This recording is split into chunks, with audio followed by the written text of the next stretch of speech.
Ministros se posicionam no plenário.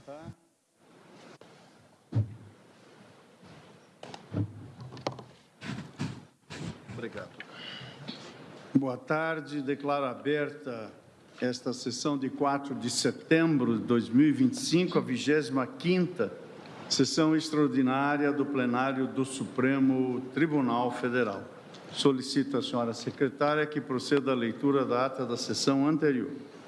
Ata da 22ª sessão ordinária do plenário do Supremo Tribunal Federal, realizada em 3 de setembro de 2025.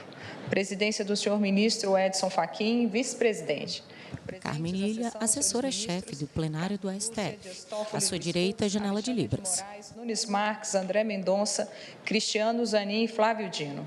Ausentes, justificadamente, os senhores ministros Luiz Roberto Barroso, presidente, e Gilmar Mendes. Vice-procurador-geral eleitoral, doutor Alexandre Espinosa Bravo Barbosa. Abriu-se a sessão às 15h21, sendo lida e aprovada a ata da sessão anterior. Indago a senhora ministra, os senhores ministros, se há alguma retificação a fazer na ata. Não havendo, declaro a ata aprovada. Saúdo a eminente ministra Carmen Lúcia, os eminentes ministros aqui presentes, ministro Alexandre Moraes, ministro André Mendonça, ministro Cristiano Zanin, ministro Flávio Dino. Também tenho o prazer de saudar suas excelências, os ministros Dias Toffoli e Luiz Fux, que participam por videoconferência. Saúdo também o senhor vice-procurador-geral eleitoral, doutor Alexandre Espinosa Bravo Barbosa. Saúdo os servidores e servidoras, advogados e estudantes que acompanham esta sessão. Faço o registro de que estão presentes nesse plenário 140 membros do Ministério Público Federal, Estadual e do Trabalho, participantes do evento Precedentes em Foco, uma imersão sobre a formação e aplicação de precedentes no sistema jurídico brasileiro, promovido pelo Conselho Nacional do Ministério Público, pelo Conselho Nacional dos Procuradores Gerais, com apoio deste tribunal, do Superior Tribunal de Justiça, do Ministério Público Federal, do Ministério Público do Distrito Federal e Territórios, do Ministério Público do Estado de Minas Gerais e da CONAMP.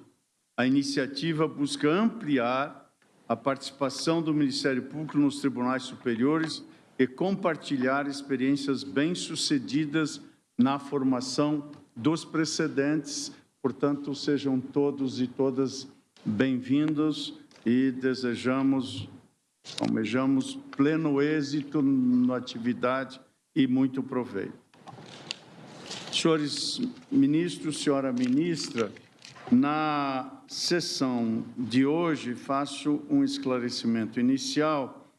Do item 1 ao 6º são petições que iremos apregoar em conjunto. E o item 7º e último trata da ação direta em constitucionalidade 5911, da relatoria de Sua Excelência, o ministro Nunes Marques, que informou esta presidência que não poderá comparecer a esta sessão, portanto, este feito não será chamado na data de hoje. Portanto, apregou em conjunto, para continuidade de julgamento, as seguintes petições. No segundo agravo regimental, na petição 6455, de minha relatoria, o agravo regimental na petição 6477, também de minha relatoria, agravo regimental na petição 6487, esta também, todas as demais de minha relatoria, agravo regimental na petição 6490, agravo de petição na número 6491 e agravo na petição, melhor dizendo, é agravo na petição 6517. Faço uma breve rememoração, eis que esse feito já esteve em plenário físico e também plenário virtual.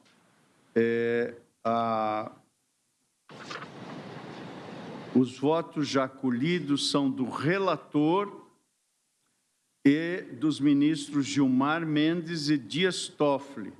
O resumo que tenho em síntese, faço agora uma breve síntese, apenas para rememorar, mas registro que em todas essas petições declarou-se impedido o excelentíssimo senhor ministro Cristiano Zanin, e faço esse registro também para constar na ata de julgamento.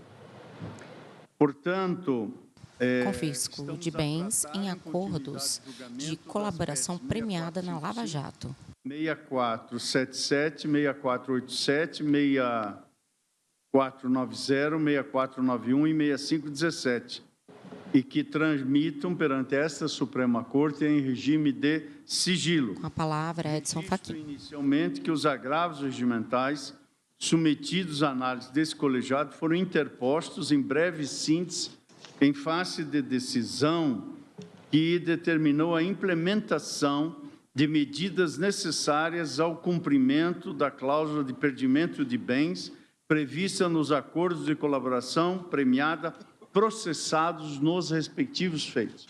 Portanto, o núcleo central dessas petições, conforme já tivemos a oportunidade de aurir, trata de cláusula de perdimento de bens no âmbito de acordos de colaboração premiada. Também faço o registro de que o julgamento desses recursos teve início no plenário virtual. Na sessão agendada em PV, de 25 de fevereiro a 8 de março, após o meu voto como relator, em que neguei provimento aos agravos, sobreveio o pedido de vista por parte do eminente ministro Gilmar Mendes, à exceção da PET 6455, em relação à qual ali houve pedido de vista pelo eminente ministro Alexandre de Moraes. Em seguida, na sessão virtual de 10 de junho de 2022, a 28 daquele mesmo mês, houve a devolução do pedido de vista formulado na PET 6455, ocasião em que o ministro Alexandre de Moraes acompanhou o voto relator, negando o provimento aos agravos. Na sequência, também em relação a esta PET, formulou o pedido de vista o ministro Gilmar Mendes.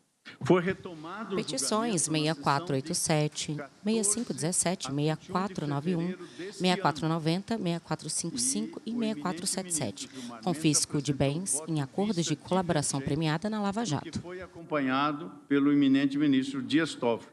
E nessa sessão virtual, os eminentes ministros Flávio Dino e Carmen Lúcia votaram para acompanhar o relator. Por fim, ainda em ambiente virtual, os processos foram destacados pelo ministro Dias Toffoli, o que importou no reinício do julgamento no ambiente presencial. Assim, na sessão presencial do Pleno, ocorrida em 9 de abril deste ano, proferi voto na condição de relator, no sentido de negar provimento aos agravos regimentais. Em seguida, votou o ministro Gilmar Mendes, que deu provimento aos recursos e, desse modo, conferiu interpretação conforme a Constituição, de acordo com as normas previstas no inciso 5º e diversos incisos, às cláusulas do acordo celebrado entre o Ministério Público Federal e os colaboradores, de modo a impedir, segundo o voto vista, o cumprimento antecipado da pena de perdimento de bens antes do trânsito em julgado da sentença penal condenatória, após o que o julgamento foi suspenso. Na sequência, com a continuidade do julgamento, na sessão de 23 de abril deste ano, foi proferido o voto pelo eminente ministro Dias Toffoli, no sentido de acompanhar a divergência do ministro Gilmar Mendes para dar provimento ao recurso e conferir interpretação conforme a Constituição às cláusulas do acordo celebrado, também de modo a impedir o cumprimento antecipado da pena de perdimento de bens antes do trânsito em julgado da sentença penal condenatória, E, ato contínuo, pediu vista dos autos o eminente ministro Flávio Dino, que devolve na sessão de hoje. Portanto, estamos hoje retomando esse julgamento com o voto a ser proferido pelo eminente ministro Vistor Flávio Dino. E, antes de passar a palavra ao ministro Flávio, rememoro que, nos casos em análise, as nobres defesas dos colaboradores suscitaram, em breve síntese, que o adimplemento do perdimento de bens pactuado nos respectivos acordos de colaboração deve ocorrer após a sentença condenatória, por se tratar de efeito da condenação. Em reforço às suas teses, as defesas que atuaram nas PETs 6455, 6477, 6487, 6490 e 6517 apresentaram parecer jurídico elaborado pelo professor doutor Miguel Reale Júnior, cujas alegações foram explicitadas por mim, não apenas quando relatei os fatos, mas também quando votei para evidenciar o sentido que me pareceu adequado ao cumprimento desta cláusula nos respectivos acordos de colaboração, não como efeito de sentença condenatória, mas como efeito direto e imediato do próprio acordo. A seu turno, a Procuradoria-Geral da República opinou pelo não provimento dos agravos regimentais. E, por último ainda, registro que nas PETs 6455 e 6491 foi carreado parecer da lavra do doutor José Adonis Calô de Araújo Sá, enquanto parecer oriundo, portanto, do Ministério Público, enquanto nas PETs 6477, 6487, 6490 e 6517, o parecer foi subscrito pela procuradora doutora Lindora Maria Araújo.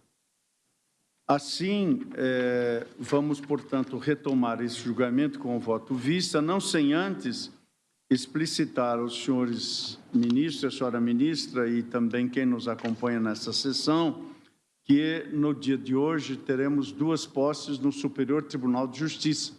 Portanto, nós iremos prosseguir com esse julgamento sem intervalo e, na altura adequada, iremos suspender o julgamento e encerrar a sessão para efeito dos eminentes colegas que já noticiaram essa presidência, que desejam comparecer à sessão, e da nossa parte também, como estamos na presidência em exercício, iremos ao Superior Tribunal de Justiça. Portanto, com todos esses avisos e configurações, com a palavra, Sua Excelência, o eminente ministro Flávio Dino. Em primeiro lugar, saúdo Vossa Excelência, ministro Fachin, na dupla condição de presidente e relator. Mais uma vez e sempre manifesto o meu respeito, admiração pela sua trajetória e, nesses casos, pela qualidade do voto que Vossa Excelência ofereceu à reflexão de nós todos. Também, do mesmo modo, a ministra Carmen, todos que nos acompanham por vídeo e os colegas aqui presentes, o Ministério Público, a Procuradoria. A palavra, ministro Flávio Dino. Senhoras e senhores, o ambiente virtual é essencial para o funcionamento do Poder Judiciário hoje e deste Supremo também. Porém, o julgamento presencial, por vezes, permite uma reflexão mais aprofundada de temas especialmente difíceis.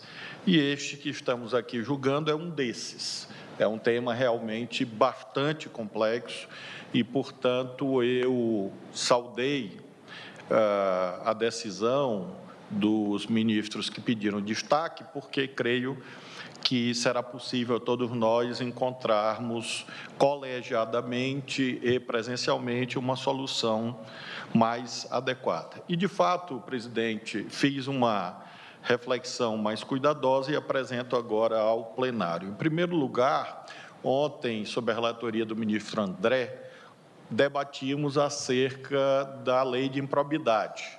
E tanto Sua Excelência quanto a ministra Carmen lembraram a existência do direito fundamental a um governo probo, um governo honesto.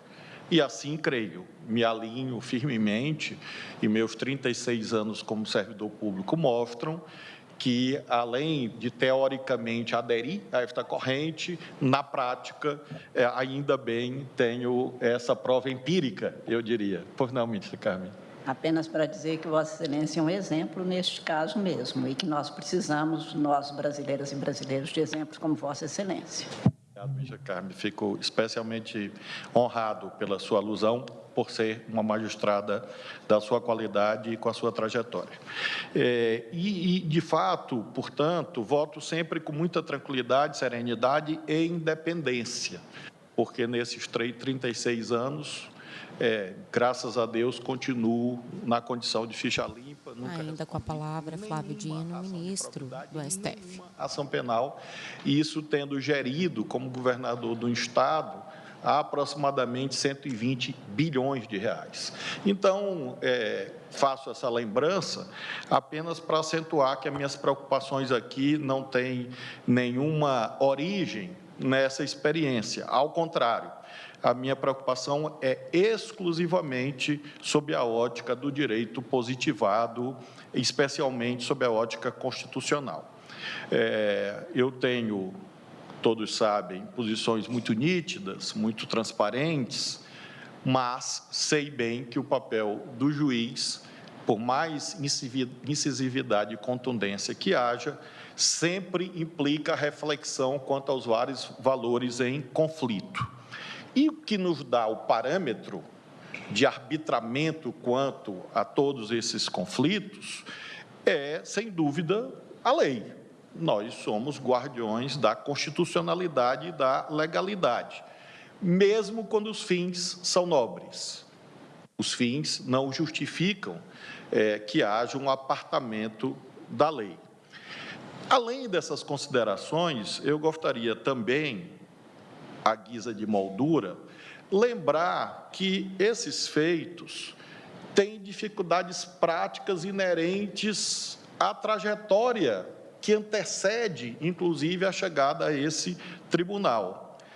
São casos oriundos da chamada Operação Lava Jato, que, como todo engenho humano, acertou e errou.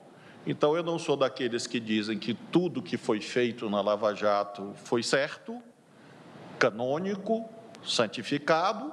Também não sou daqueles que acham que tudo que ali feito foi feito de modo dolosamente desviado daquilo que a lei prevê. Portanto, nós estamos lidando com muitos anos em que, especialmente em relação ao Instituto do Acordo de Colaboração Premiada, houve, a meu ver, e apontarei isso, algumas incompreensões genéticas, eu diria, da gênese, que fizeram com que cheguemos até aqui. A estas alturas, imaginávamos todos, e eu também, que isto estava mais ou menos decidido naquilo de principal. E quando examinei esses autos, vi que ainda reinam algumas perplexidades relevantes no plano doutrinário e jurisprudencial acerca desse relevantíssimo e imprescindível Instituto da Colaboração Premiada. E a prova cabal é o debate que hoje faremos. Como o eminente presidente e relator acabou de sintetizar, nós estamos em sede de agravo regimental interposto contra decisões monocráticas em que Sua Excelência determinou a adoção de medidas voltadas à efetivação do perdimento de bens, nos termos previstos em cláusulas do acordo de colaboração premiada. São vários acordos, vários feitos. Eu farei o voto do primeiro, presidente, que é o 6455, pela ordem da pauta, e os demais eu vou só aludir o que é diferente. E a estrutura, portanto, é a mesma. Nesse agravo, Sua Excelência, o relator, se embasa, no caso do 6455, na cláusula 4ª do acordo de colaboração, que prevê exatamente esse efeito do perdimento. No voto condutor, há o argumento, o fundamento, de que o cumprimento dessa obrigação contratual não depende de sentença penal condenatória transitada e julgado, uma vez que o próprio acordo, sendo um negócio jurídico personalíssimo, vincula o efeito do perdimento de bens como efeito da condenação. Esse é o argumento que eu consegui extrair. Petições 6487, 6517, 6491, 6490, 6455 e 6477. Confisco de bens em acordos de colaboração premiada na Lava Jato.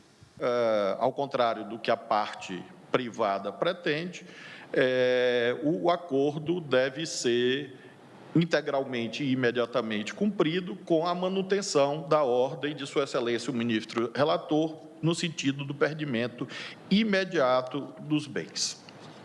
Como sintetizei, o voto do ministro Fachin é no sentido do conhecimento, mas negar provimento ao recurso. E agora passo ao voto Vifta. Adoto como referência, evidentemente, a Lei 12.850 de 2013, que trata do Instituto e o procedimentaliza. Há ali, mais ou menos, um passo a passo, um manual de como devem ser feitos esses acordos. E lá está dito que, concluídas as tratativas entre as partes, é minutado um termo de acordo que é submetido à homologação do Poder Judiciário. Chama a atenção que a colaboração tem 5 propósitos de modo claro e distinto, enunciados no artigo 4º.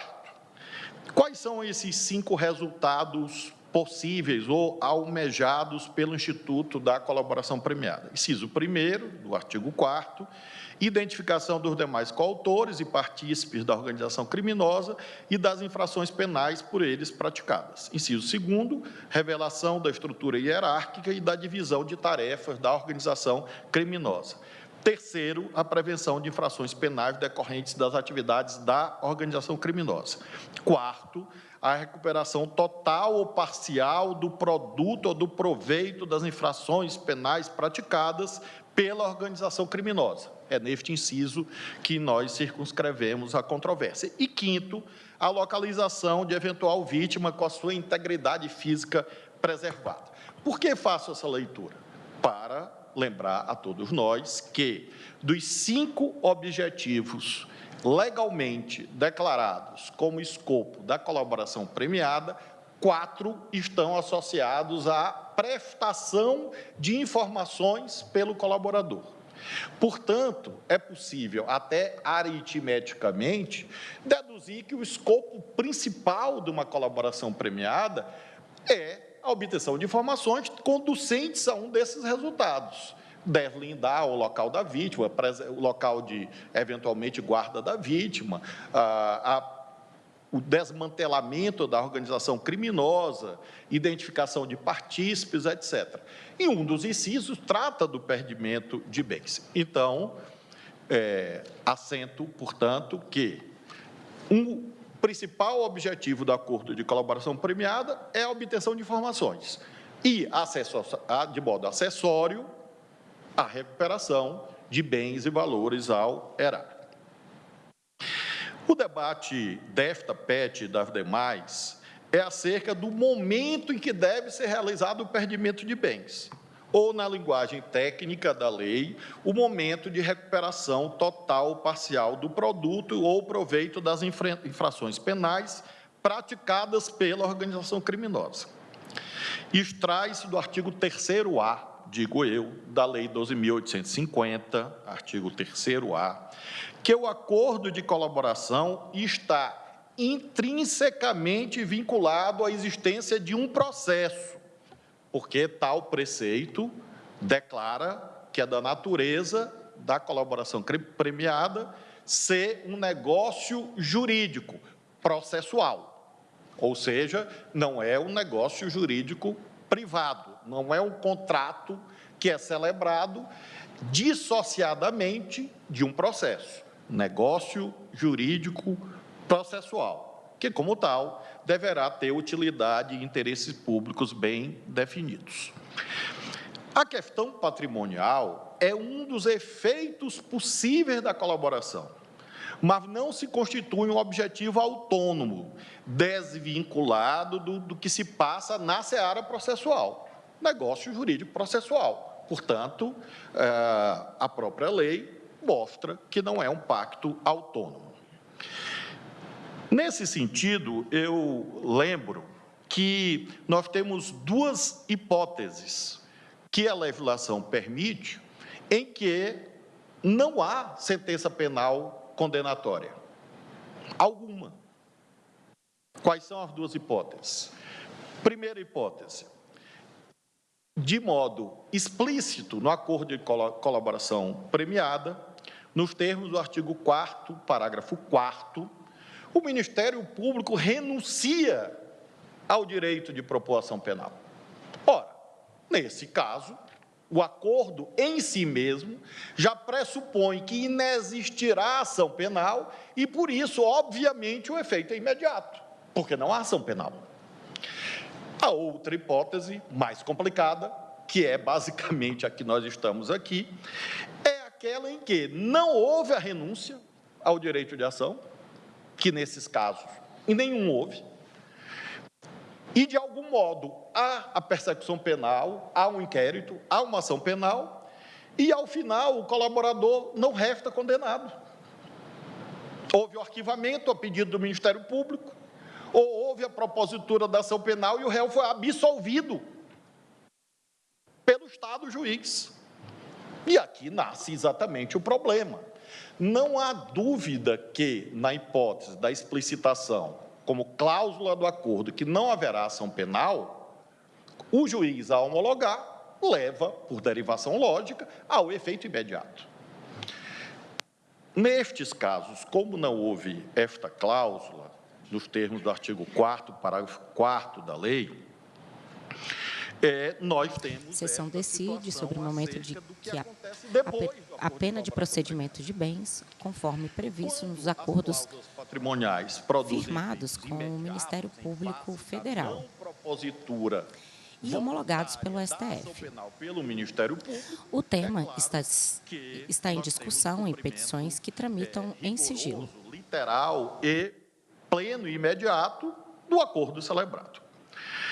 Contudo, nos demais casos que fiz alusão, qualquer efeito do acordo de colaboração premiada depende da apreciação do juiz competente para o feito, que não somos nós, para o processamento da ação penal ou do inquérito. Prova disso é que o parágrafo 11 do artigo 4º da lei condiciona a eficácia das cláusulas do acordo homologado à prolação de sentença. É o que nós vamos fazer em breve, em julgamento da primeira turma. Diz o preceito a que fiz alusão. Artigo 4º, parágrafo 11. A sentença apreciará os termos do acordo homologado e sua eficácia. A lei explicitamente diz que o acordo, ainda que homologado, depende de uma apreciação final pelo juiz natural quando da prolação da sentença. Repito, a sentença apreciará os termos do acordo homologado e sua eficácia. Então, a homologação não leva a uma preclusão consumativa, de modo algum, porque esta competência é do juiz natural para o feito. Esse dispositivo, que, a meu ver, é nodal, é fulcral para o deslinde dessa controvérsia de tantos anos, relaciona-se diretamente com dois princípios muito caros, muito essenciais na nossa Constituição, quais sejam o da inafastabilidade da jurisdição e do juiz natural. São cláusulas integrantes do rol do artigo 5º da Carta Magna. No caso específico do território penal, tais princípios vedam, de início, a autotutela, asseguram que apenas o Estado juiz pode impor sanções e garanta que ninguém será processado ou condenado, senão pelo juiz, prévia previamente competente, o juiz pré-constituído. Erigem-se, assim, como pilares do sistema acusatório, garantindo imparcialidade, legitimidade da persecução penal e proteção do acusado contra arbitrariedades, em estrita observância do devido processo legal, quinto 54, ninguém será privado da liberdade de seus bens sem o devido processo legal, como nós sabemos. Seguindo no raciocínio, sendo um negócio jurídico processual, cujo efeito é explicitamente condicionado pela lei ao conteúdo da sentença, é aí que se pode extrair qualquer efeito válido. É como se houvesse um casamento indissolúvel entre os destinos do processo e o comando direto e inafastável do juiz natural, o juiz competente para a causa. No caso dessa PET e das demais, por isso farei a leitura só uma vez, houve a homologação neste tribunal, no dia 28 de janeiro de 2017, pela eminentíssima e estimada e mestra de todos nós, ministra Carmen Lúcia, que, no seu despacho, escreveu, abro aspas, conquanto o inciso 2º da cláusula 4ª faculte ao colaborador o imediato cumprimento do acordado, o artigo 4º caput e os parágrafos 1º, 2º e 11, exatamente o que eu citei, da Lei 12.850 de 2013, não deixam margens à dúvida no sentido de constituir os benefícios acordados, ainda que homologados, direitos cuja fruição está condicionada ao crivo do juiz sentenciante. Isso está escrito no despacho de homologação. Ao crivo do juiz sentenciante, no caso concreto, à luz daqueles parâmetros. Então, Sua Excelência, que evidentemente não ouso e não me atrevo a fazer a interpretação autêntica, porque, obviamente, ela aqui está, mas na tessitura do que foi decidido e publicado, diz explicitamente que o cumprimento do acordo é condicionado, essa é a palavra, ao crivo do juiz sentenciante. E segue Sua Excelência.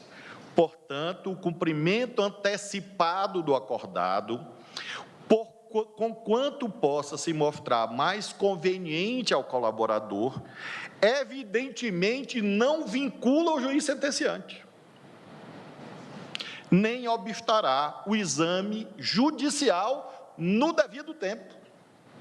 Então, Sua Excelência, no despacho homologatório, se ateve aos trilhos constantes explicitamente da Lei 12.850 e disse, ante o exposto, homologo, com as ressalvas dos itens 3 a 6, este item que eu fiz a leitura é o item 4, portanto, sujeito à ressalva, o termo de acordo de colaboração premiada, firmada entre o Ministério Público Federal e o senhor tal, secundado por termos de depoimentos, a fim de que produzam, etc., produzam seus jurídicos e legais efeitos perante qualquer juízo ou tribunal nacional.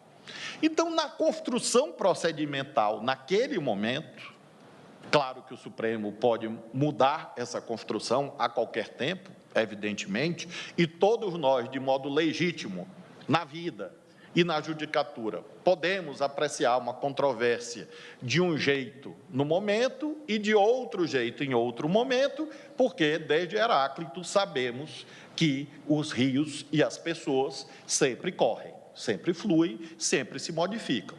Então, eu não questiono, eminentes colegas, qualquer nota de legitimidade ou ilegitimidade de dado ou qual entendimento. Apenas lembro o que foi decidido por esta Corte em 2017.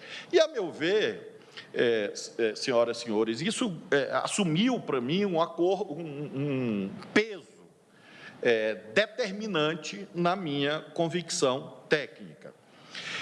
Lembro que, na leitura desse acordo, verifica-se que não há cláusula prevendo o não oferecimento da denúncia. O plenário decide o momento em que deve ser aplicada a pena de perdimento de bens, conforme previsto nos acordos firmados com o Ministério Público Federal e homologados pelo STF.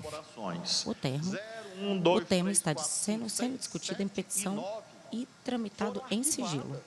Há requerimento do Ministério Público. Com a palavra, Flávio Dino, ministro do STF. Vara Federal de São Paulo. Já as relativas à colaboração número 8 foram igualmente arquivadas, a pedido do Ministério Público Federal pela 13ª Vara Federal de Curitiba, de todos conhecida. Assim, digo eu, não houve oferecimento de denúncia, portanto, obviamente, não houve sentença penal condenatória. E é neste limbo que nós nos encontramos. O acordo de colaboração previa a existência de uma ação, a homologação diz explicitamente que é o juiz sentenciante, a lei também o diz, no 4º 11, e foi tudo arquivado. E aí eu caminho, presidente, para a face conclusiva do meu voto, como disse, um caso difícil, que comporta múltiplas e razoáveis interpretações, todas razoáveis. Diante do cenário em que o próprio Estado acusador, e por conseguinte o Estado juiz, reconhece a inexistência de infração penal praticada em território nacional, tanto que requereu o arquivamento das peças investigatórias, revela-se, aí na minha avaliação, manifestamente incoerente a pretensão de decretar o perdimento de bens com fundamento na recuperação de produto ou proveito de crime que o Estado juiz e o Estado Ministério Público disseram que não ocorreu. Negócio jurídico processual, atado a um veredito do juiz natural. Tal medida, poderia inclusive configurar a hipótese de enriquecimento sem causa por parte do Estado brasileiro, na medida em que esse Estado estará de modo não só dual, como antinômico, dizendo de um lado, me dê os bens porque você é um criminoso, e de outro lado está dizendo, mas você não é criminoso. E, a meu ver, isso pode significar uma incorporação indevida ao patrimônio público de valores que, neste caso, foram supostamente cometidos no Panamá, sem qualquer vínculo direto com infração penal apurada no Brasil, até aqui, segundo o destino dos autos.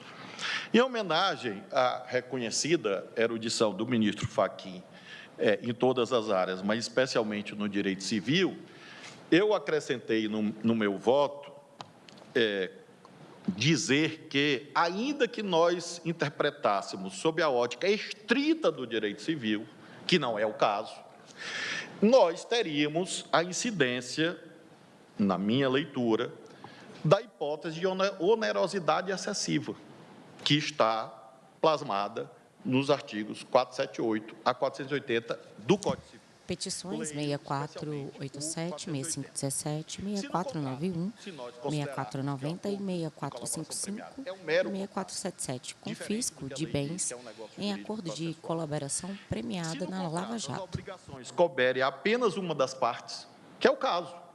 É o colaborador que presta informações e é o colaborador que abre mão do seu patrimônio para supostamente recompor o erário. Então, se no contrato as obrigações couberem apenas uma das partes, poderá ela pleitear que a sua prestação seja reduzida ou alterado o modo de executá-la, a fim de evitar a onerosidade excessiva.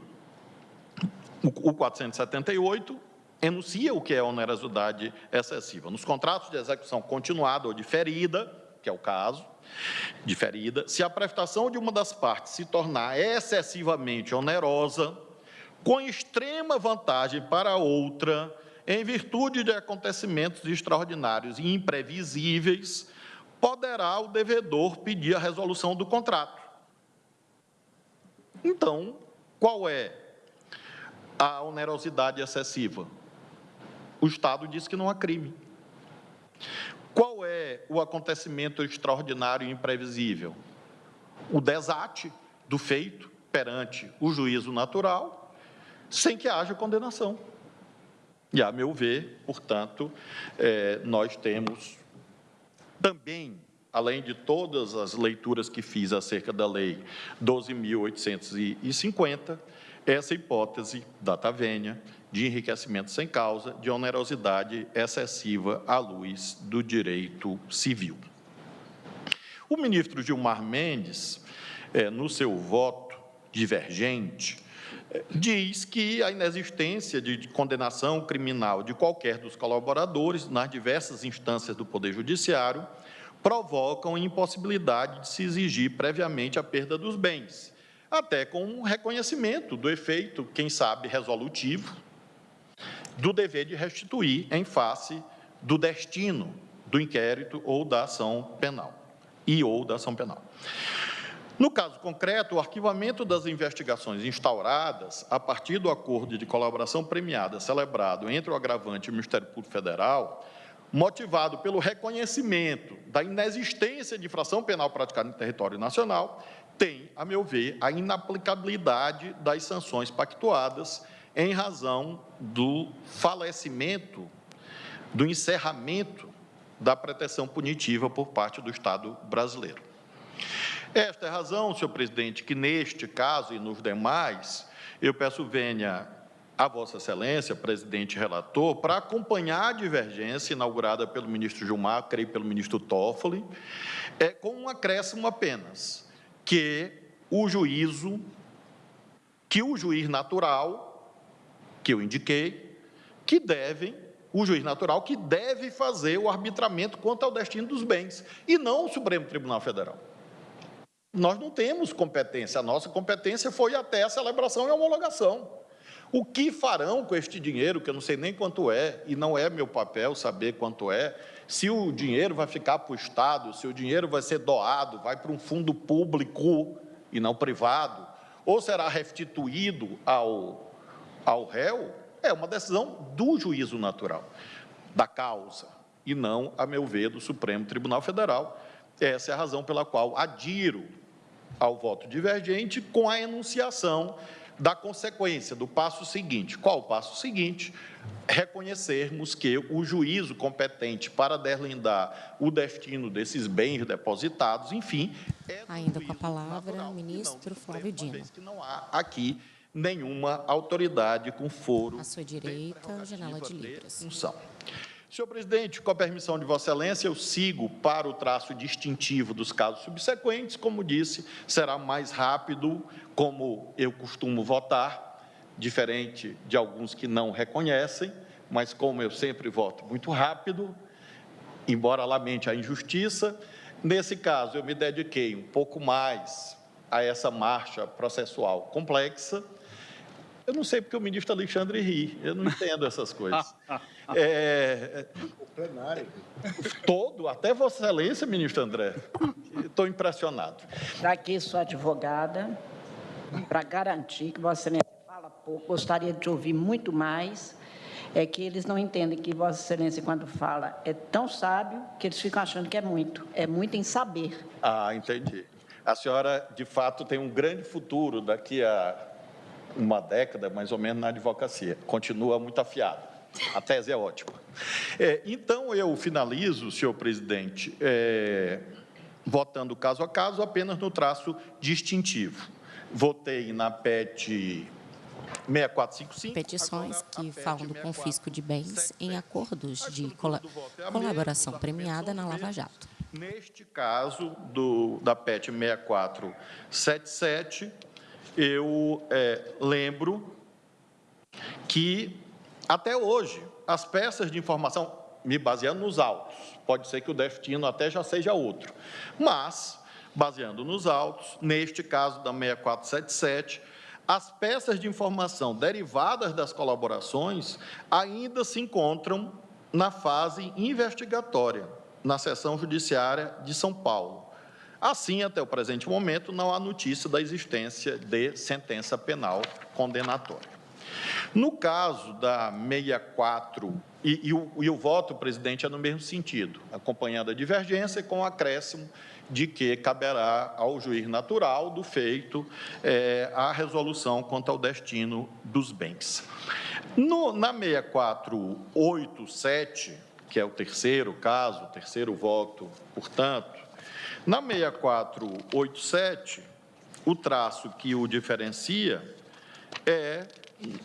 no caso concreto, as peças de informação derivadas das colaborações ainda não resultaram na prolação de sentença condenatória, tendo em vista o arquivamento de 3 processos e a tramitação de ações no âmbito do TRE do DF e TRE de Goiás, 7º volume dessa peça. Eu, no voto, digo onde está cada coisa do que está nos autos. Eu me abstenho de declinar aqui agora. Assim, até o presente momento, não há notícia nos autos da existência de sentença penal condenatória que tenha cumprido o artigo 4º, parágrafo 11 da Lei 12.850. E o voto vai, portanto, no mesmo sentido. Na petição 6490, eu apenas faço questão de explicitar que nas folhas 834 e seguintes do 4º volume dos autos, a Seção Judiciária de São Paulo e a Procuradoria da República em São Paulo informaram que foi promovido o arquivamento no inquérito policial. E, portanto, a situação fática é idêntica àquelas que enunciei, com esse traço de distinção a que fiz alusão. Apenas as duas últimas. Na 6491, eu argumento no mesmo sentido quanto ao negócio jurídico processual, cumprimento da lei e cumprimento do despacho homologatório de 2017, e digo que o TRE do Rio de Janeiro rejeitou a denúncia apresentada, tendo transitado e julgado em 24 de 8 de 2024, e remanesce ainda uma ação penal no TRE do Distrito Federal, mas também sem notícia de sentença penal condenatória que imperativamente deve apreciar os termos do acordo. Concluo, nobres pares, com o agravo na petição 6517, com os mesmos pressupostos, e, neste caso, as informações disponíveis nos autos relatam que ainda tramita um processo na Justiça Eleitoral de São Paulo, que houve arquivamento de um inquérito na 13ª Vara Federal de Curitiba, houve um arquivamento de inquérito na Seção Judiciária do Distrito Federal, há um processo em andamento na Justiça Eleitoral de São Paulo, já mencionei, e houve arquivamento de inquérito na Justiça Eleitoral do Distrito Federal, na Justiça Eleitoral do Distrito Federal. E assim, à luz de todos esses pressupostos, dessas informações, dessa reflexão acerca do direito positivado, tanto sob a perspectiva constitucional, mas, sobretudo, quanto aos trilhos lançados na Lei 12.850, eu, eminente relator e presidente, pedindo, como de praxe, todas as vênias, repito, pela elevada qualidade da sua atuação neste e nos demais feitos, mas divirjo nos termos da divergência já inaugurada pelos ministros Gilmar e Toffoli, com o acréscimo que a doutora Carmen, com certeza, já registrou, de que a explicitação de que nós não estamos aqui decidindo nada em relação aos bens. Nós não estamos decidindo devolva, ao perdimento, nada. Nós estamos dizendo que não cabe nesse momento, e eu acresço, não cabe aqui, e sim ao juiz natural dos inquéritos, das ações penais, enfim, nos termos da lei. Agradeço e é como voto, presidente. Obrigado, ministro Flávio Dino, que, portanto, apresenta voto vista nessas petições, acompanhando a divergência aberta pelo ministro Gilmar Mendes, no sentido de dar... De volta à fala, Edson Fachin, ministro do STF. A interpretação conforme a Constituição das cláusulas do acordo, de modo a impedir o cumprimento antecipado da pena de perdimento de bens antes, o voto do ministro Gilmar Mendes é antes do trânsito em julgado da sentença penal condenatória. Essa diferença que é antes da decisão do juiz natural. Exame pelo... Se o juiz natural decidir que vai devolver amanhã, é essa decisão, a parte que recorra na instância competente. Tem essa diferenciação.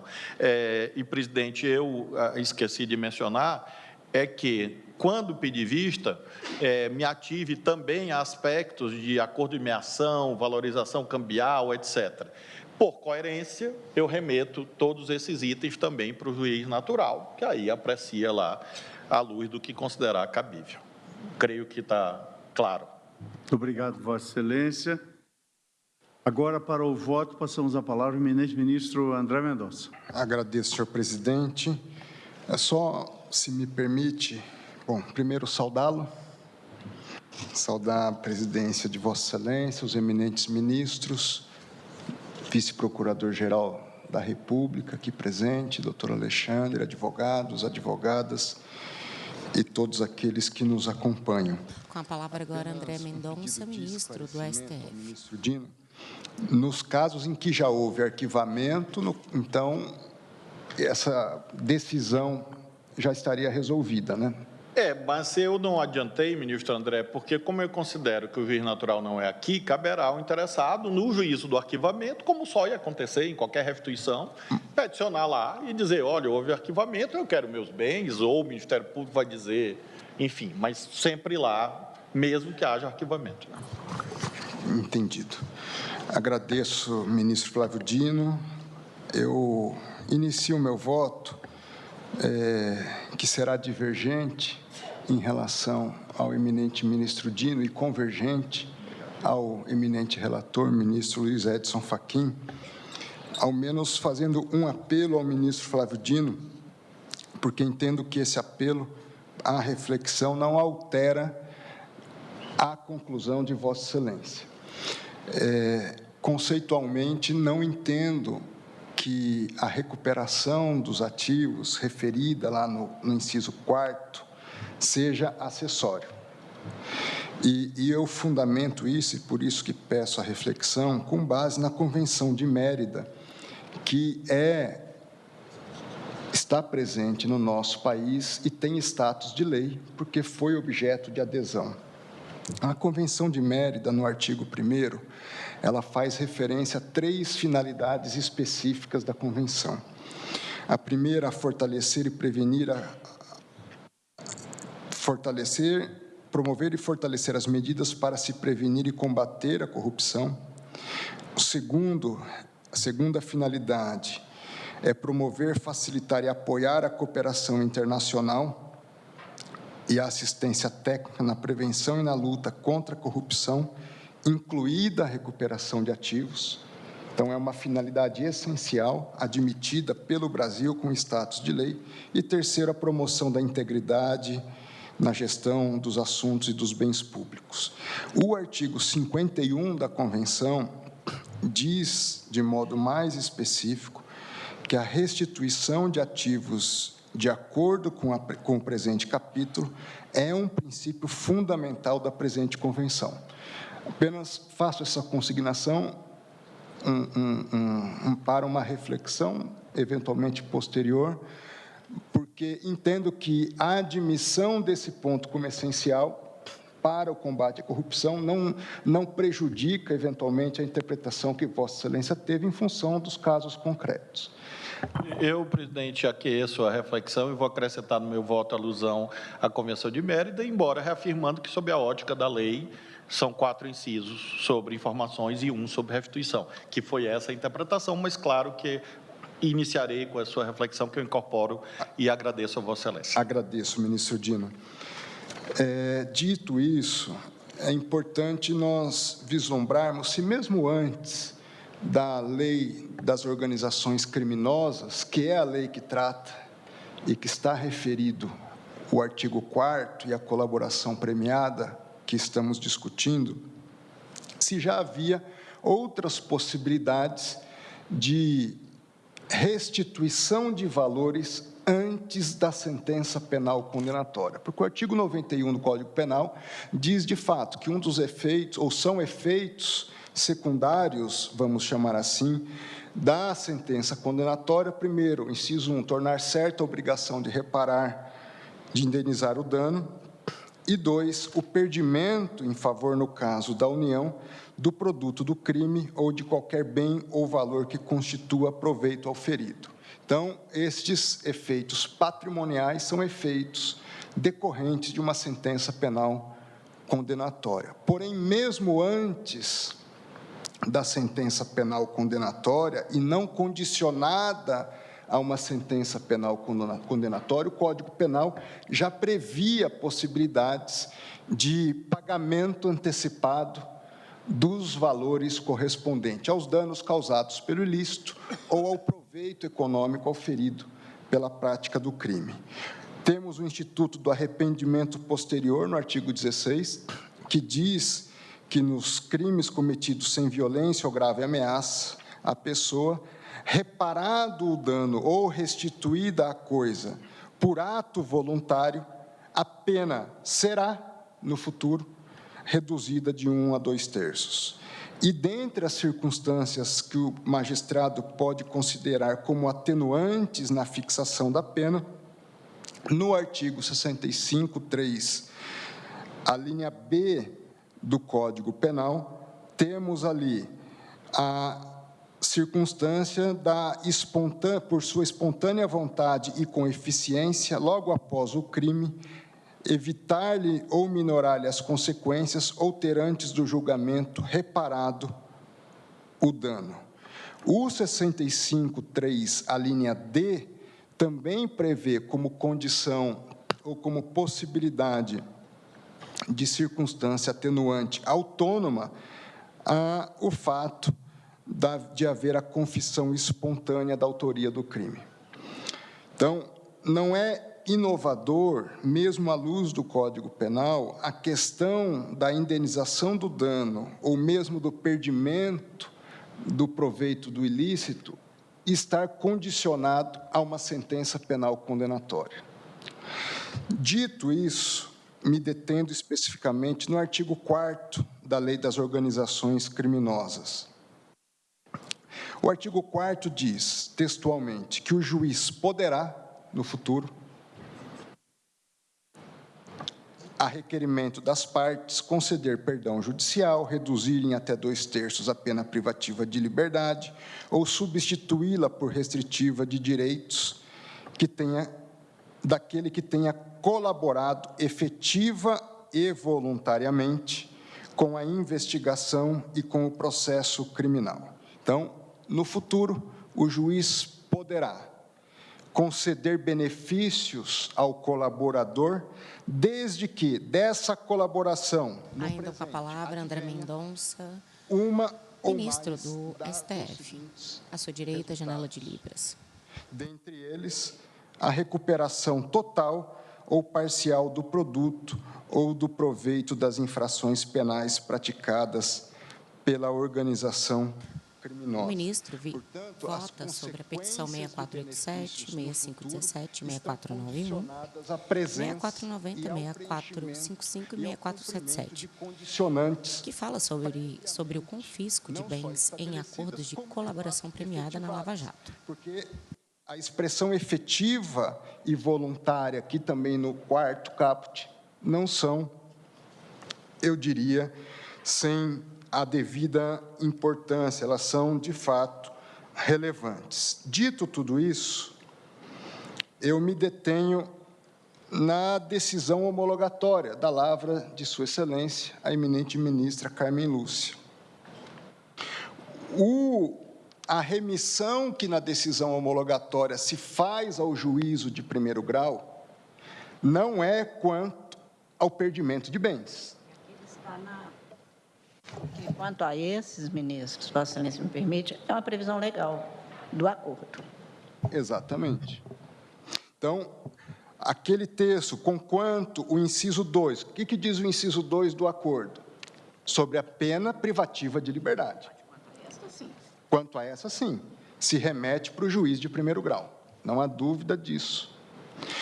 No tópico seguinte da decisão de Sua Excelência, a ministra Carmen Lúcia, ela se detém ao parágrafo 4º da cláusula 4ª, que remete à questão do perdimento de bens.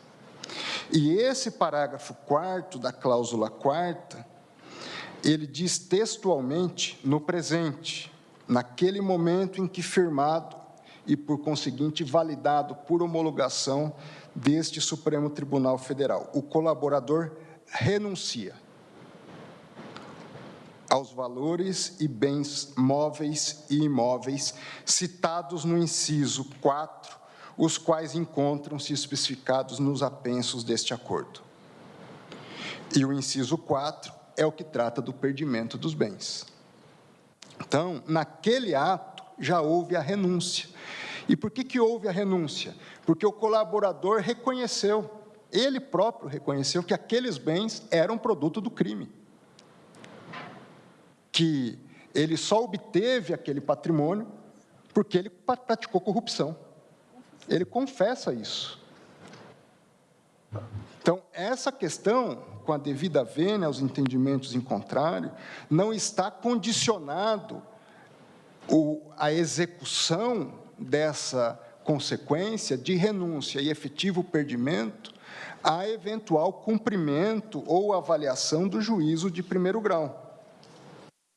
Então, dentro dessa perspectiva, com a devida vênia, entendo que há plena razão para o efetivo perdimento, não aguardando-se, independente de sentença penal condenatória.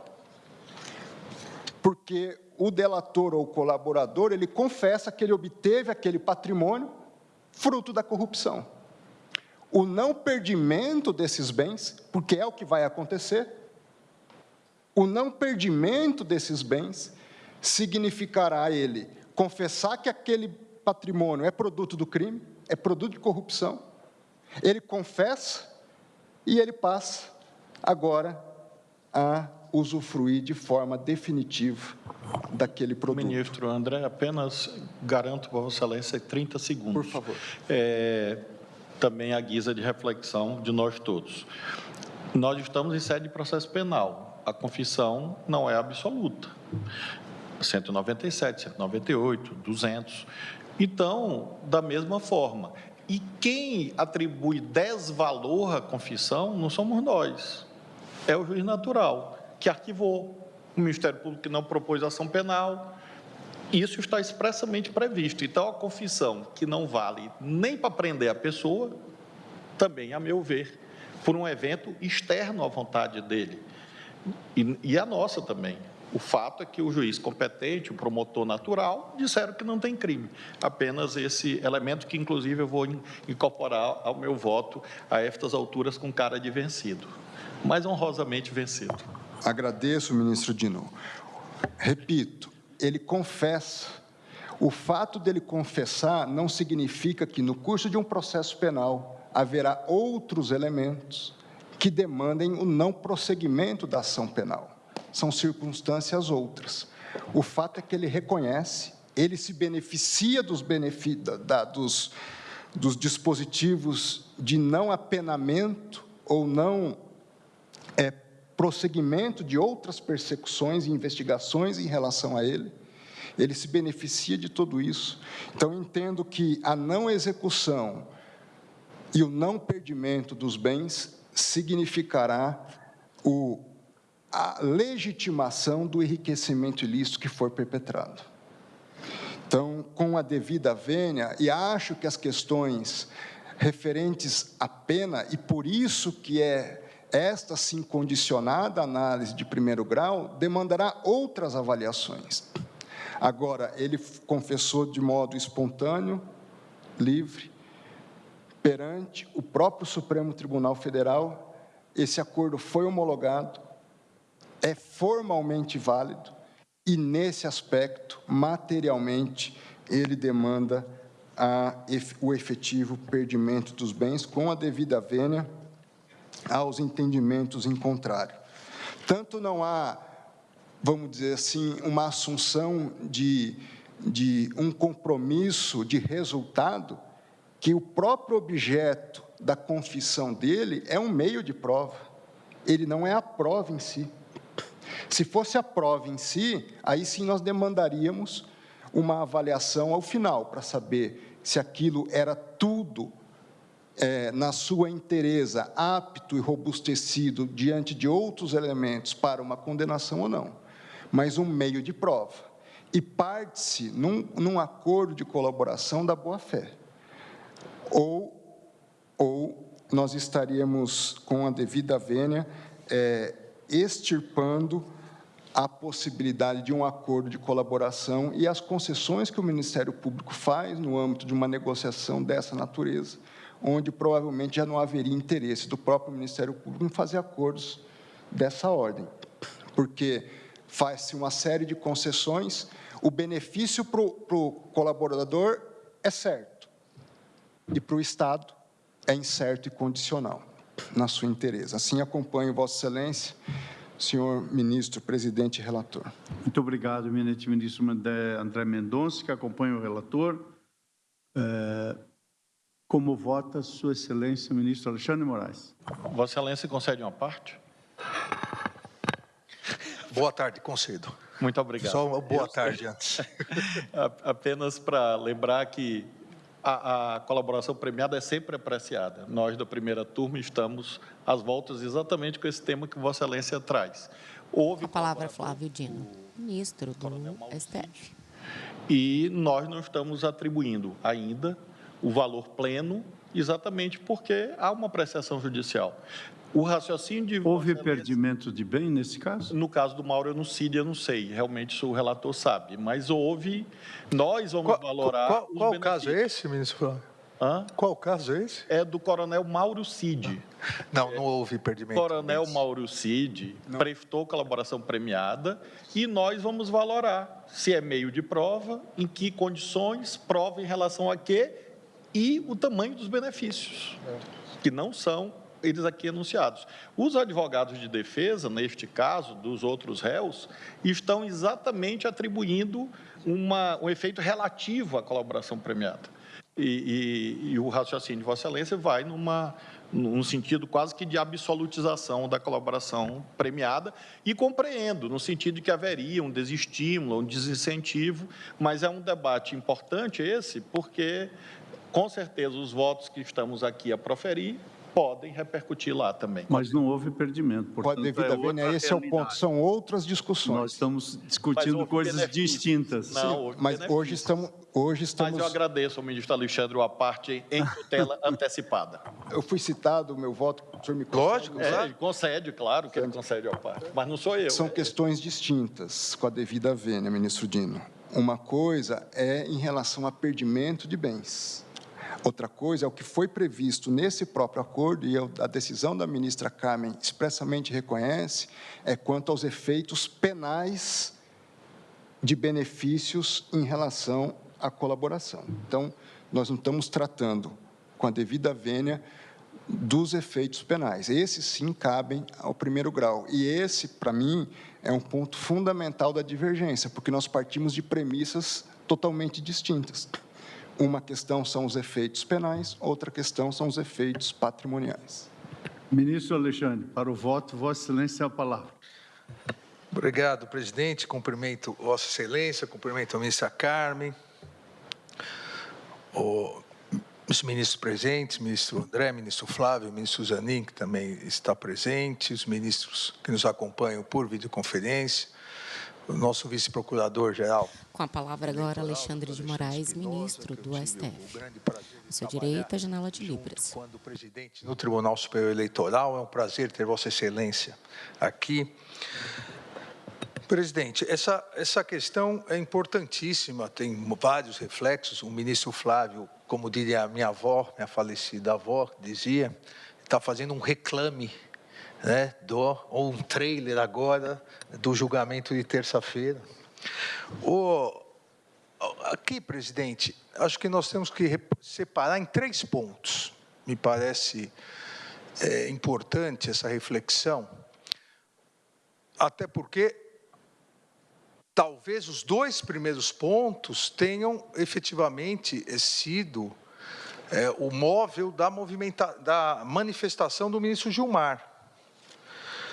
Então, o primeiro ponto... O plenário decide sobre o momento em que deve ser aplicada a pena de perdimento de bens, é natural todo o instrumento conforme previsto nos acordos firmados com o Ministério Público Federal e homologados pelo STF. Nós estamos O tema está em discussão delineando e petições tramitam em sigilo. Da colaboração, até porque sabemos, e isso o ministro Gilmar bem coloca no seu voto, sabemos que ocorreram abusos. Alguns abusos foram, eu poderia dizer até, em alguns casos, de boa fé, mas ocorreram previsões de sanções inexistentes no direito penal, ou seja, invenção de sanções, transacionar com sanções que não existiam, alegação de pressões, mas todas essas questões vêm sendo analisadas pela jurisprudência, pelos tribunais e pelo Congresso. Devemos lembrar que, inicialmente, a legislação não admitia que uma sentença condenatória fosse dada com base na colaboração. Hoje, não permite nem que a denúncia seja aceita só com base na colaboração. Também, e aqui é um ponto que depois eu vou tocar, também, a partir do julgamento da DPF 569, de minha relatoria, que é posterior, por óbvio, a esse acordo, porque eu tomei posse depois desse acordo, nós definimos também, por unanimidade, que, inclusive, perdimento de bens, inclusive valores de bens da colaboração, devem seguir o mesmo caminho do que o perdimento de bens previsto na sentença condenatória, ou seja, por orçamento da União, para evitar exatamente algumas questões, e foi uma outra, a DPF importante, em que se vislumbrava, aqui eu vou fazer às vezes do ministro Gilmar, se ele estivesse aqui, ele iria lembrar com mais ânsia, aquela fundação, a Fundação de Curitiba, onde se destinou 2 bilhões, e nós decidimos, a partir disso, que deve seguir o direcionamento previsto pela lei. Se não há algo específico, o orçamento da União. Então, a colaboração vem sendo trabalhada exatamente nesse sentido. O que a divergência levanta, na verdade, nós já discutimos aqui na última sessão, onde tratamos esse assunto, o que a divergência levanta é que poderia ter ocorrido um vício de consentimento nessa colaboração. O ministro Gilmar cita, inclusive, longamente, as conversas, aquela operação, que eu esqueci o nome agora, que vazaram a Vaza Jato, né? Spoofing, né? Onde há conversas entre juízes, entre procuradores. Então, ele diz que isso mostra que algumas das colaborações teriam faltado com o requisito da voluntariedade. Mas não há, eu disse naquele momento, e repito... Ministro Alexandre, me permite uma parte? Ministro Toffoli, por favor. Pois não, só cumprimentando a todas e a todos, na pessoa do nosso presidente, de Vossa Excelência, minha parte é só para dizer que o meu voto é o meu voto, e os meus fundamentos são meus fundamentos. No meu voto... Por videoconferência, Dias Toffoli, ministro do STF. Penso que o voto do ministro Dino esclareceu bem as diferenças de institutos e de situações. Nós estamos aqui misturando uma série de situações de institutos jurídicos que são distintos com a devida vênia. E o meu voto não foi em razão de eventual ausência ou desvio de vontade, vício de vontade. O meu voto é bem claro. Só para situar que a minha divergência é baseada no meu voto. Agradeço, ministro Toffoli, é um prazer revê-lo novamente. Ministro Toffoli, eu não disse em momento algum nada em relação ao voto de Vossa Excelência. Eu estou dizendo em relação ao voto do ministro Gilmar, que, inclusive, cita várias conversas e grupos de conversas de membros aqui na página 50 do voto dele, da extinta Força Tarefa, Lava Jato. Então, esse é um primeiro ponto daqueles 3 pontos que eu coloquei, que merecem uma reflexão. Mas, nesse momento, nesses agravos, e o eminente relator e nosso presidente, ministro Fachin, me corrija se eu estiver errado, mas, nesse momento, não houve impugnação em relação a isso. Nenhum dos agravantes disse que foi coagido. Nenhum dos agravantes diz que confessou a ilicitude na aquisição desses bens, confessou coagido pelo Ministério Público ou pela polícia. E mais, até nos próprios agravos, eles reiteram a confissão, eles só dizem que o momento está errado, mas em momento algum eles dizem, não, aqueles bens que inicialmente dissemos serem ilícitos, fruto de... O plenário decide sobre o momento em que deve ser aplicada a pena de perdimento de bens, conforme previstos nos acordos firmados com o Ministério Público Federal e homologado pelo STF. Ia tratar sob uma outra ótica esses casos, mas não há. Qual é a impugnação?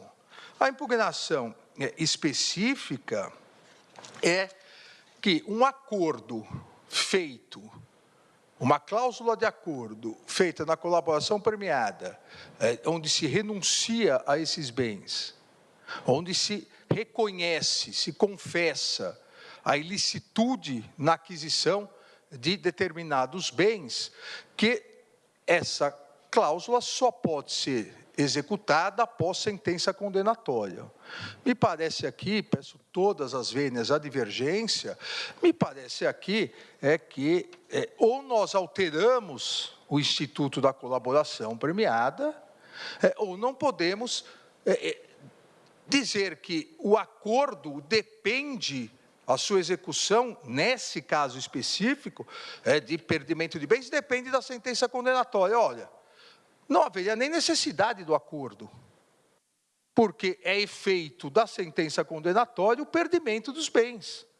Na verdade, no momento em que o colaborador, ele confessa que adquiriu esses bens fruto de corrupção, fruto de ilicitude, ligado à investigação e renuncia à propriedade desses bens voluntariamente, e isso é um dado importante, porque tanto no voto divergente do ministro Gilmar e agora no voto divergente do eminente ministro Flávio Dino, se coloca que ninguém poderá perder sua propriedade, salvo devido ao processo legal, salvo também se ele renuncia.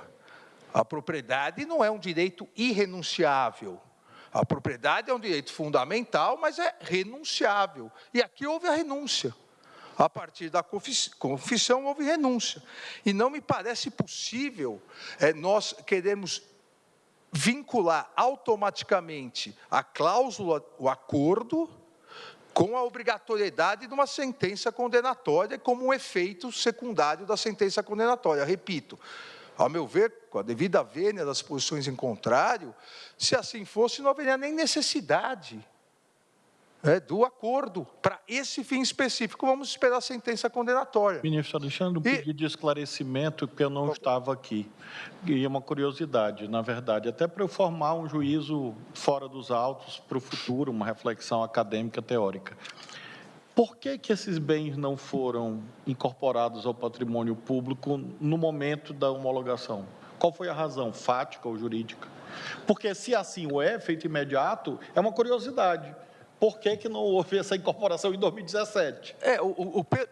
O relator, obviamente, que conhece, mas pelo que eu analisei aqui, quando houve o pedido, o relator determinou, aí houve o agravo e está se esperando o julgamento dos agravos, não foi isso? O caminho é esse e também, obviamente, a ministra Carmen Lúcia também poderá esclarecer, não apenas no seu voto, mas há um conjunto de discussões que se travou nesse meio tempo que estão a depender aqui ou na origem. E que estão a depender, digamos assim, desse desenlace.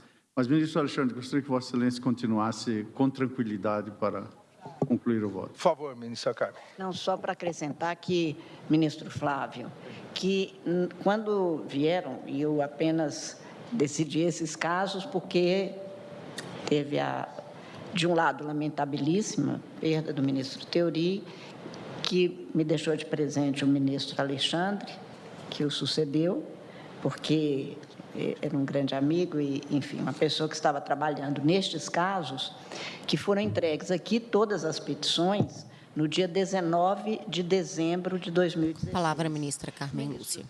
Então, estou resgatando apenas, o ministro Fachin aqui estava, recebeu isto depois da última sessão, antes do recesso, e pediu uma sala, os juízes, e disse assim: eu entregarei todas as análises com as audiências feitas no dia 30 de janeiro. Nós vamos começar o ano, eu, então, naquela ocasião, na presidência, formei um grupo para que pudesse trabalhar com ele nesse período, e ele ficava telefonando, enfim, nós tínhamos os juízes auxiliares, o Dr. Paulo, que está com o presidente, o Dr. Márcio Schiffler, e foram fazendo audiência, que na presidência eu apenas acompanhava para efeitos formais. Quando veio, e aí era realmente um acervo grande de petições, ali havia os que tinham o foro, e como eram, às vezes, organizações, vinham outros que depois iam descer, como alguns desceram, como algumas petições nem voltaram, o próprio Ministério Público devolveu, arquivou, não era o caso, né? Pediu arquivamento. Então, nestes casos, ministro Flávio, por que não houve? Porque, neste primeiro momento, foi homologação formal para saber da regularidade, e aí se teria, no retorno do recesso, o ministro Theory fazendo a distribuição, até porque, mesmo internamente, houve casos que não eram ligados àquela relatoria, que eram de outros. Como veio a morte do ministro Theory e houve a decisão aí, realmente, da presidência, mas com a oitiva de ministros, a distribuição dos casos, ao invés de aguardar o provimento do cargo, que no caso era do ministro Alexandre, o ministro Fachin recebe aqueles casos que tinham sido homologados e foi, então, se verificando os que ficavam aqui, os que eram de outros casos, os que tinham tido, inicialmente, a devolução para que o acordo fosse revisto, porque nem todos foram homologados. Basicamente, é isso que se teve naquele momento. E o que eu fiz, por exemplo, na homologação, por volta de 77, uma coisa assim, dos que ele ainda não tinha homologado, o ministro Theory, ou não tinha estabelecido que esse era o caso final, ele chegaria aqui, ou tinha programado chegar no dia 25 de janeiro, e aí houve a morte. Basicamente, o que se tinha era, o relator iria, então, voltar no dia 25 de janeiro e trabalharia nestes casos. O que houve, o quadro, o homem põe, Deus dispõe, o que se pôs foi isso. Então, quando foi feita a redistribuição para o ministro Fachin, tinha este grupo enorme, que não são só esses, há outros casos, alguns ele tinha homologado antes, tanto que o padrão, e já antecipo, presidente, se for possível, quando chegar a minha vez de votar, eu vou pedir vista apenas para trazer esse quadro completo, para nós relembrarmos tudo, inclusive a dinâmica, o ministro Toffoli lembra bem também, que a jurisprudência andou, nós fomos amadurecendo, e num dos votos celebrados do ministro Toffoli, ele já dizia isto, que, olha, nós vamos sabendo do que vai acontecer em cada caso e qual é a dimensão, porque, embora esta legislação sobre delação premiada seja realmente nova no Brasil, o Instituto, claro, Conjuração Mineira teve delação premiada, era outra coisa, e hoje, com o mundo que nós vivemos, o ministro Toffoli, num caso que pode ser considerado a liderar, dá bem esse enquadramento de que Instituto Novo a gente amadurece, porque vão surgindo as situações na vida para se demonstrar e, principalmente, neste caso, os que estavam... Ainda com a palavra, a ministra Carmen Lúcia. Ministro Dias Toffoli, ministro Fux, se lembram bem, era uma enormidade de coisas que chegavam e que o ministro Theori estava analisando. Esta razão, eu acho que talvez naquele momento, ele, claro, não voltou, e aí o ministro Fachin pega todo aquele acervo para análise, inclusive para redistribuição. Houve redistribuição interna, porque alguns casos não diziam respeito aos casos que deveriam ser julgados no mesmo eixo ou vínculo dos que vinham da mesma vara. Houve casos em que realmente não eram daqui, porque não tinham ligação. Basicamente, isso só para explicar. Carmen, como Vossa Excelência mencionou a possibilidade de vista, eu, como membro mais novo do tribunal e não estava aqui, creio que nessa análise seria interessante, pelo menos para mim, e quem sabe até revisão de posicionamento, o que aconteceram com os outros casos, porque é também uma questão de coerência interna nossa, né? Porque se houve outros relatores, se houve outras decisões, qual foi o sentido, se há... Porque eu não achei jurisprudência. Então... Daqui pode não ter, mas realmente, desde o advento da lei, há uma enormidade de casos que também foram alterando. Agradeço. Obrigada, presidente. Obrigada, ministro Alexandre. Ministro Alexandre, por favor. Eu que agradeço, presidente, o esclarecimento e a ministra Carmen. Não, presidente, eu também aqui, para que nós possamos refletir na construção e na sempre alteração, às vezes, de um instituto, se nós vincularmos todos os acordos... Com a palavra agora, Alexandre de Moraes. E essa renúncia aos bens, a renúncia exercida pelo colaborador aos bens tidos como produto ou proveito do crime, é o item 5 da decisão da eminente ministra Carmen, que homologou essa renúncia. Se nós vincularmos a necessidade da sentença condenatória, haveria uma outra situação, ministro Flávio, que geraria muita perplexidade. Imagine o colaborador, no curso da ação penal, ele morre. E se decreta, nos termos do artigo 109, inciso 1º do Código Penal, a extinção da punibilidade pela morte do agente. Não vamos ter a sentença condenatória. Os bens perdidos, todos eles voltariam para a família dele.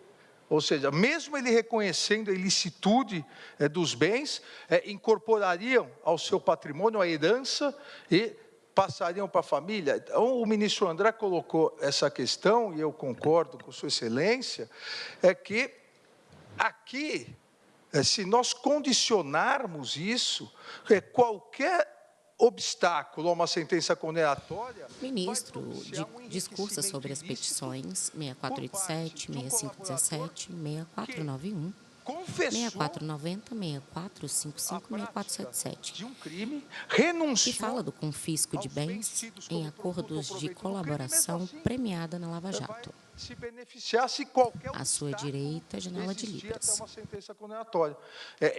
Tendo sido colaborador acompanhado do advogado, tendo voluntariedade, houve, no caso, houve audiência pelos juízes instrutores do Supremo Tribunal Federal. Em momento algum, esses colaboradores alegaram que foram coagidos. Então, me parece válida totalmente a cláusula desse perdimento. E uma última observação, e aí, obviamente, assim como o ministro Flávio, eu jamais ousaria fazer a interpretação autêntica que, quando a ministra Carmen está para fazê-la, mas quando a ministra Carmen coloca na sua decisão, no item 4, coloca a questão de direitos cuja fruição está condicionada ao crivo do juiz sentenciante. Portanto, o cumprimento antecipado do acordado,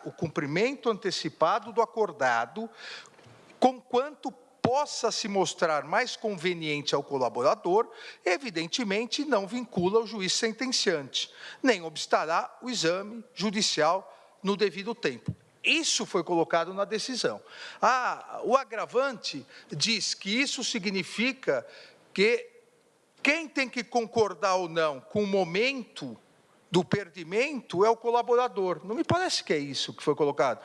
O que se colocou é que é o juiz sentenciante que vai decidir, independentemente do melhor momento para o colaborador.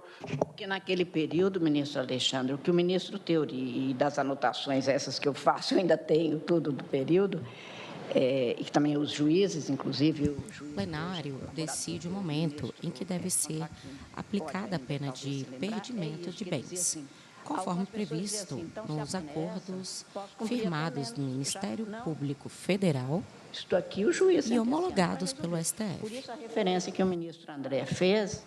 O tema está em discussão em petições que tramitam em sigilo. Se lembra bem, ministro Fachin, exatamente, os que estavam aqui, havia uma certa ansiedade. Mas, enfim, eu vou depois tentar lembrar tudo que tiver do período também, não apenas do que escrevi, da interpretação possível. O que a gente escreve nem sempre é que o outro lê. E daí o cuidado que realmente a gente tem que ter em tudo, muito mais em decisão judicial, mas eu tratarei disso com toda detência e cuidado. Obrigado, ministra Carmen. E o juiz sentenciante, nesse caso, foi o ministro Fachin. Até por isso, agora, o agravo. Então, pedindo todas as vênias à divergência, eu acompanho integralmente o eminente relator. Muito obrigado, ministro Alexandre de Moraes. Conforme havíamos combinado ao início dessa sessão, não faremos um intervalo para prosseguirmos e assim viabilizar a participação na posse no Superior Tribunal de Justiça. Portanto, para o voto, passo a palavra ao eminente ministro Luiz Fux. Senhor presidente, minha saudação a Vossa Excelência, a Sua Excelência Procuradora. Por videoconferência, Luiz Fux. A nossa decana, ministra Carmen Ministro do Lúcia. STF. Eu havia entendido que a ministra Carmen iria pedir vista ou não? Sim. Sim, vou pedir, ministro. Senhor presidente, eu apenas gostaria de que, no pedido de vista da ministra Carmen Lúcia, ela também observasse a externalidade negativa dessa questão de o colaborador firmar esse negócio jurídico, confirmar que foi objeto de crime e, posteriormente, tentar reverter esses valores.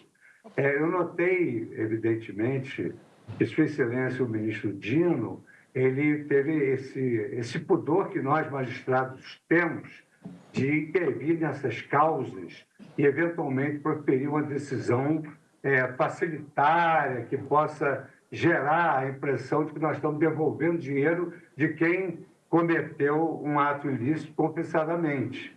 Eu também tive a sorte, Sua Excelência, de passar minha carreira em Alves, em todos os tribunais por quais eu passei.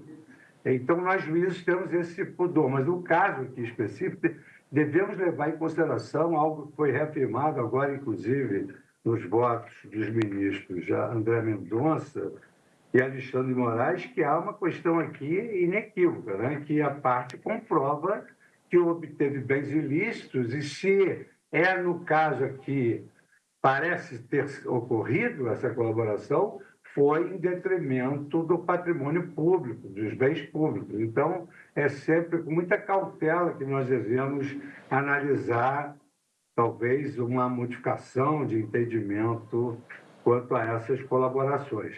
Mas eu vou manter o meu rito de estilo de aguardar a ministra Carmen Lúcia o pedido de vista, podendo, digamos assim, eventualmente trazer uma nova visão. Mas, de qualquer maneira, eu, por hora, estou me baseando principalmente na premissa de que não cabe ao Estado juiz a superveniência e alteração dos contornos da avença, como Vossa Excelência destacou no seu voto. Também entendo que o perdimento, em caso, ele é consequência do acordo e não de eventual sentença posterior. Essa confissão de que os bens foram adquiridos com produto de crime, ela não pode ser, essa declaração não pode ser mitigada, não pode ser vulgarizada. E aqui eu me recordo bem que o ministro Alexandre Moraes, nos autos da PET 6455, ele destacou com muita ênfase, no caso dos autos, houve o reconhecimento pelo colaborador acerca da origem ilícita dos recursos disponibilizados a título de impedimento, não havendo qualquer obstáculo para que se determine a implementação de medidas necessárias ao cumprimento do impedimento de bens previsto na cláusula do acordo de colaboração premiada, como também porque os valores ilícitos foram inequivocamente reconhecidos pelo colaborador. Então, por hora, senhor presidente, eu acompanho integralmente o voto de Vossa Excelência, mesmo ressalvando, eventualmente, o poder de reavaliar minha posição depois do voto de vista da ministra Carmen Lúcia. Obrigado, ministro Luiz Fux, que acompanha o relator. Ministra Carmen, Vossa Excelência deseja manifestar ou anoto o pedido de... Pois não. Eu preferia realmente trazer um voto mais completo do que o que eu tinha feito, embora já tenha votado inicialmente, acompanhando Vossa Excelência, e vou manter, mas eu gostaria da vista para trazer esse quadro mais completo, se não tiver nenhum embaraço, porque, de toda sorte, como temos alguns colegas que não puderam, infelizmente, comparecer, vai se seguir o julgamento, não é isso? E aí começaríamos com o meu voto, se não for problema. Não, ao contrário. Muito obrigado a Vossa Excelência. Portanto, com a vista dos autos pela ministra Carmen Lúcia, nós teremos, após a devolução do voto de Sua Excelência, pelo menos os votos faltantes dos ministros Nunes Marques e Luiz Roberto Barroso para completar o quadro das votações. Portanto, na sessão de hoje, tivemos os votos de Suas Excelências, ministro André Mendonça, Alexandre Moraes e Luiz Fux, que acompanhava o relator, e do ministro Flávio Dino, que acompanhava a divergência, com o acréscimo de que o competente para fazer o arbitramento quanto ao destino dos bens deve ser o juiz natural da causa e não o Supremo Tribunal Federal, e em seguida pediu vista à eminente ministra Carmen Lúcia e, portanto, assim suspende-se esse julgamento, aguardando a devolução do voto e vista e, na sequência, também a coleta dos 2 votos dos colegas hoje ausentes, um deles, nosso presidente, ministro Luiz Roberto Barroso, que, como informei na sessão de ontem, está em missão institucional na cúpula das cortes constitucionais dos países integrantes do G20 na África do Sul. Vencido o objetivo atinente a esta sessão, gostaria de agradecer à eminente ministra, aos eminentes colegas aqui presentes e também por teleconferência, ao senhor vice-procurador-geral, aos presentes aqui, à senhora secretária, servidores e servidoras, e declaro encerrada a sessão. Muito obrigado.